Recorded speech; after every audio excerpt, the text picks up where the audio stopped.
Lebanon में संयुक्त राष्ट्र अंतरिम बिल यानी UNIFIL में अपने सैनिक भेजने वाले 34 देशों ने शांति सैनिकों पर इजरायली हमलों की निंदा की है। एक संयुक्त बयान में 34 देशों ने सभी पक्षों से UNIFIL के मिशन का सम्मान करने और अपने कर्मियों की सुरक्षा सुनिश्चित करने का आह्वान किया। हालांकि संयुक्त बयान में सूचीबद्ध 34 देशों में भारत का नाम शामिल नहीं है, लेकिन बयान जारी होने के तुरंत बाद उसने कहा कि वो पूरे तरीके से इसके साथ है। भारत के 903 सैनिक UNIFIL के तहत लेबनान में तैनात हैं। संयुक्त राष्ट्र में भारत के मिशन ने एक्स पर लिखा, एक प्रमुख सैन्य योगदानकर्ता देश के रूप में भारत 34 यूनिफिल सैन्य योगदानकर्ता देशों के तरफ से जारी संयुक्त बयान के साथ पूरी तरीके से जुड़ता है। शांति सैनिकों की सुरक्षा अत्यंत महत्वपूर्ण है और इसे संयुक्त राष्ट्र सुरक्षा परिषद के मौजूदा प्रस्तावों के अनुसार सुनिश्चित किया जाना चाहिए। यह बयान ऐसे समय में आया है जब दक्षिणी लेबनान में इजराइल और हिजबुल्लाह बीच चल रही जमीनी जंग में नकौरा स्थित यूनिफिल के मुख्यालय पर हमले हुए। पिछले 3 दिनों में हुए हमलों में कम से कम 5 शांति सैनिक घायल हुए। ताजा हमला शुक्रवार 11 अक्टूबर की रात हुआ।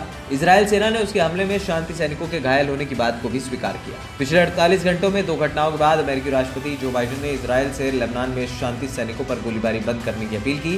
शुक्रवार को इजरायली सेना ने कहा कि लेबनान में शांति सेना में शामिल 2 श्रीलंकाई सैनिकों के घायल होने की घटना के लिए उनके सैनिक जिम्मेदार थे। IDF ने कहा कि सैनिकों ने एक खतरे की पहचान की और गोलाबारी की। इस घटना की उच्चतम स्तर पर जांच की जाएगी। इससे पहले गुरुवार को इजरायली टैंक से गोलीबारी के बाद 2 इंडोनेशियाई यूनिफिल सैनिक एक वॉच टावर से गिरकर घायल हो गए थे। फ्रांस, इटली और स्पेन के नेताओं ने एक संयुक्त बयान जारी कर इजराइल की कार्रवाई की निंदा की और कहा कि यह अनुचित है और इसे तुरंत रोका जाना चाहिए।